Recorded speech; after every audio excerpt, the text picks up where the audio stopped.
লাগানো হবে 25 কোটি গাছ, সবুজে ভরবে তবে সোনার দেশটা আজ। 5 বছরে লাগানো হবে 25 কোটি গাছ, সবুজে ভরবে তবে সোনার দেশটা আজ। 20,000 কিলোমিটার হবে খাল কাটা, জল ফিরলে মাঠে ঘাটে ফসল হবে ফাটা। ফ্যামিলি কাঁধে যাবে সবার ঘরে খাবার, শিক্ষায় আলো তেমনি কাটাবে আধার।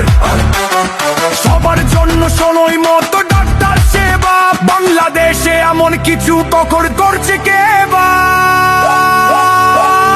করব কাজ গর্ব দেশ, সবার আগে বাংলাদেশ। করব কাজ গর্ব দেশ, সবার আগে বাংলাদেশ। করব কাজ গর্ব দেশ, সবার আগে বাংলাদেশ।